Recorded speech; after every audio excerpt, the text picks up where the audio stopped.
This is the Killer Chronicles. On March 30th, 2021, the owner of Arcade Auto Body Shop in St. Paul, Minnesota, was viciously gunned down inside his shop in broad daylight by an assailant who stood just a few feet away and fired round after round with a semi-automatic pistol until the gun was empty while the victim raised his hands in the air. When police investigated, there was no apparent reason why anyone would want to kill 36-year-old Mohammed Jama Samatar, a teacher and business owner who had worked at a local mosque and who was married with 2 daughters. But when they identified a suspect, 31-year-old Mohammed Farah, the authorities discovered a motive that traced back 13 years. In his youth, Samatar had been linked to a Somali-American gang known as the Hot Boys, a group that reportedly originated as a band of singers before it turned to crime. In 2007, as a 22-year-old, he'd survived a shooting that put him into a coma, and a year later he was a person of interest in a homicide, but never charged. In 2009, Pharah had told police that Samatar, quote, put a hit out on Farah's brother amid a gang conflict. Now, more than a decade later, Pharah had gotten his revenge.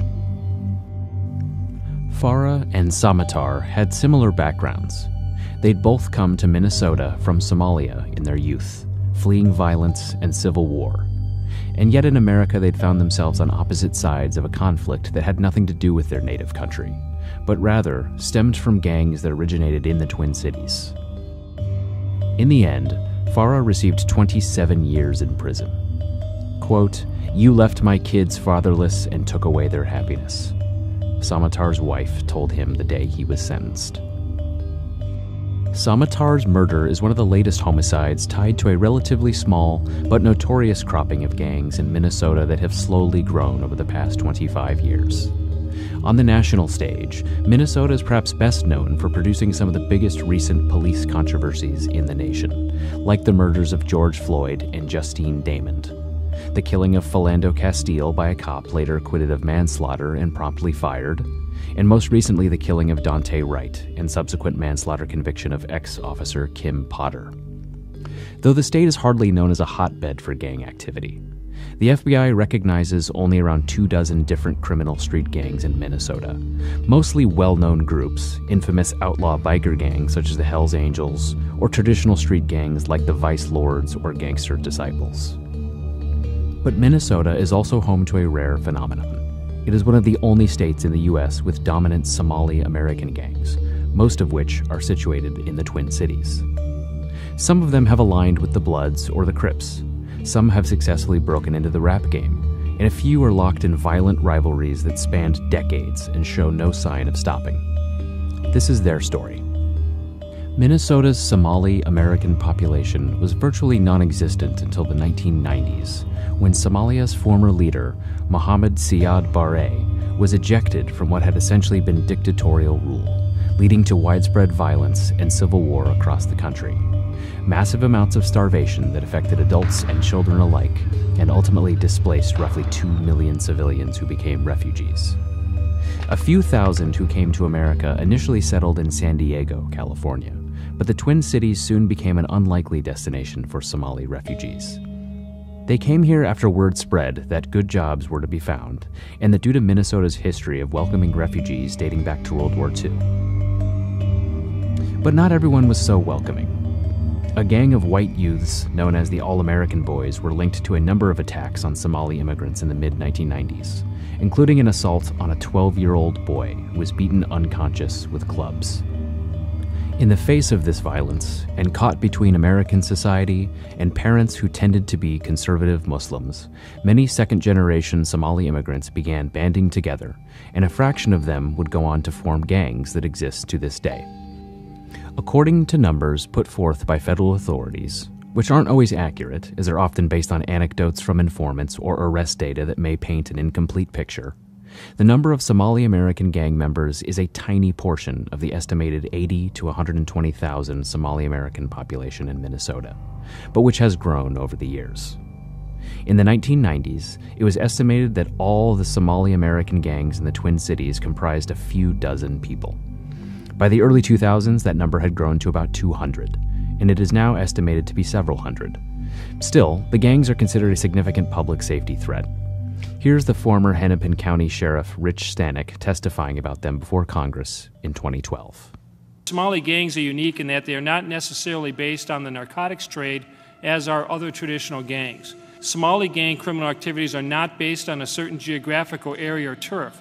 Recently, Somali gangs have committed a high volume of credit card skimming and credit card fraud and witness tampering and intimidation. In July of 2008, a gun store in Minnetonka, Minnesota was burglarized. The guns were taken by members of the Somali Outlaws. They're growing in influence and violence and practice certain cultural behaviors that render some traditional U.S. criminal justice tools less effective. The gangs go by many names, like the Hot Boys, the Rough Tough Somali, the Madhiban with Attitude, the St. Paul Pistol Boys, and the Somali Mafia. But the two groups that have stood out the most are the Somali Outlaws and their rivals, the 1627 Boys, also known as the Six Rings. The Somali Outlaws generally hail from a part of Minnesota around the nation's first Somali shopping center, known as the Carmel Mall, while 1627 stems from the Cedar Riverside area. In fact, 1627's origination can be traced back to one apartment building at 1627 6th Street South, which rests a short distance from the Mississippi River. The rivalry between the two gangs has been blamed for dozens of shootings, including strings of murders and attempted murders, some of which occurred within hours of one another. Only a small handful have been solved and successfully prosecuted, but many more appear to be related. One such sequence of shootings between 1627 and the Somali Outlaws occurred throughout 2019 and included the murder of a 17-year-old boy who did not appear to be the intended target of his killers. On February 10, 2019, at around 2:45 a.m., Minneapolis police were called to Franklin Avenue West and Hennepin Avenue South, where a red Chrysler minivan had been riddled with bullets, apparently from a 9mm pistol. There were 3 people inside the Chrysler, one of whom said the shooter pulled up in a maroon sedan and said, "I think it's them," before he opened fire. The victims were targeted by Somali Outlaws because of their association with the 1627 Boys. Police didn't catch the shooter until he'd shot and paralyzed another man, less than 2 weeks later. On February 19, 2019, shots rang out in broad daylight on Cedar Avenue South, an area associated with the 1627 Boys. The targets appeared to be 2 men who were standing on the sidewalk, talking, but only one of them had been struck. His name was Obsa Boule, and he was lying on the ground, suffering from a gunshot wound to the back. Surprisingly, he didn't greet police with the typical chorus of "I don't know," and actually identified his attacker. He said he'd been shot by, quote, FME's brother, a Somali outlaw he'd known since high school, and told police a possible motive. He said he was shot because he hung around 1627 members, and because the Somali Outlaws were mad about the recent shooting of one of their guys. Police theorized that the shooter was trying to hit the man Boule was talking to, a 1627 Boys member named Kamal Mohammed, who was not so willing to cooperate. Before police arrived, he told a crowd of onlookers, quote, "We didn't see shit because we ain't snitches." But detectives didn't have to look too far for the shooter. He and his driver had fired from a rented Ford sedan, then sped away and crashed the car at 1813 Riverside Avenue South. They fled the scene, but inside the Ford, police found a Fanta soda bottle with DNA on it. The profile matched the same man Boule had identified as the shooter, Farhan Musay Ibrahim, aka Crazy 8. Boule not only identified him, he'd also shown police a music video featuring Crazy 8's older brother, Abdillahi Musay Ibrahim, who also went by FME and was a rising rapper in the Minneapolis area. A warrant was generated for Crazy 8's arrest, but he wouldn't be brought into custody until after the same gun was used for another murder just 2 weeks after Boule was paralyzed from the waist down. The night of March 1st, 2019 was a particularly violent one for the Twin Cities. Police recorded 3 shootings within 2.5 hours, all linked to the conflict between the Somali Outlaws and 1627. It started around 9:15 p.m. at the Carmel Mall, when a Somali Outlaw member named Abdi Fattah Yusuf was shot and injured and subsequently rushed to Hennepin Healthcare. Over the next hour, around 20 of Yusuf's friends began trickling into the hospital, including Yusuf's cousin, Omar Noor Hassan. On surveillance footage, Hassan appeared distraught. He was crying, clearly worried about his cousin. But when FME arrived, the mood began to shift. He and Hassan began to confer, and a little after 10:30 p.m., they left together.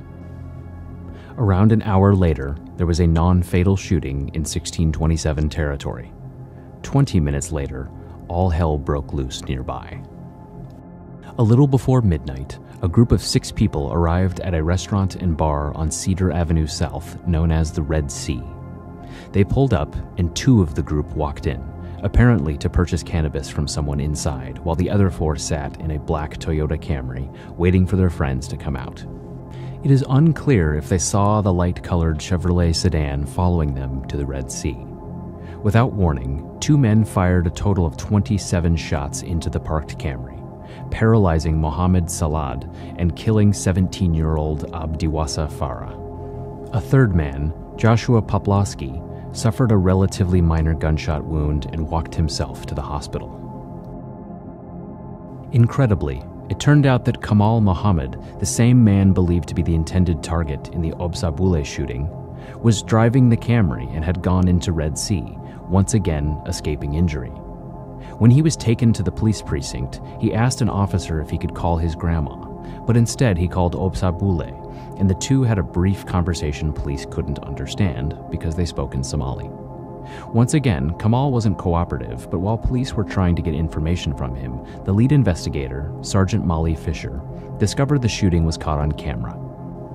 The Red Sea and other nearby businesses produced security footage that showed the 2 shooters were wearing clothing nearly identical to what FME and Hassan had on at the hospital about an hour before the victims were shot.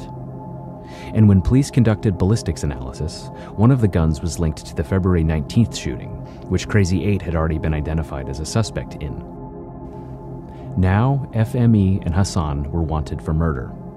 Hassan fled to Kenya within days of the shooting, but was arrested by U.S. Marshals and extradited back to the U.S.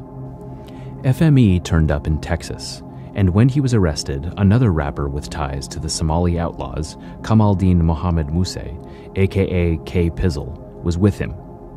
Crazy 8 was also arrested out of state in Massachusetts. FME would eventually plead to a second-degree murder charge and receive 27 years and 6 months in prison. Crazy 8 also pled out, for a combined total of 10 years in both shooting cases. Here is Minneapolis officer Christopher Daubel, fist-bumping a fellow officer who had just fired rubber bullets at protesters after the George Floyd murder. Daubel is considered by Minneapolis police to be one of the city's best experts on the Somali Outlaws and the 1627 boys, and he's the one who identified K Pizzle as the, quote, main rapper of the Somali Outlaws. At Hassan's murder trial, he also showed jurors pictures of FME standing next to Tekashi 6ix9ine, before 6ix9ine became a snitch, and explained that the Somali Outlaws view themselves as Bloods, and the 1627 boys tend to see themselves as Crips. At the end of the trial, Hennepin County prosecutors said Hassan, quote, stalked and killed a 17-year-old boy, and, quote, rained gunfire on the car, while the defense denied Hassan was a gang member and said the police had jumped to conclusions.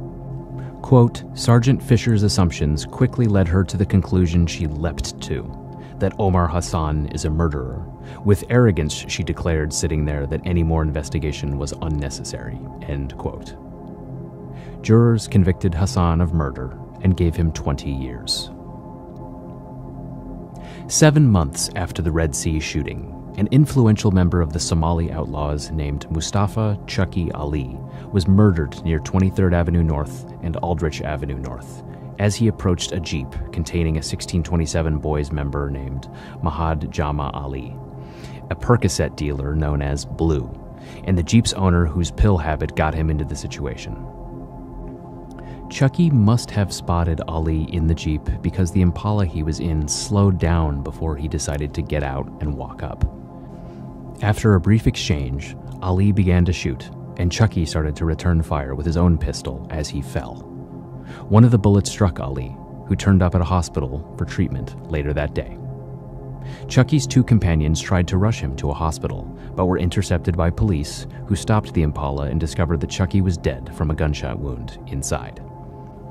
Though Ali eventually took a plea deal, he refused to admit any connection to 1627 and wrote on his plea form, quote, "This is not for the benefit of a gang."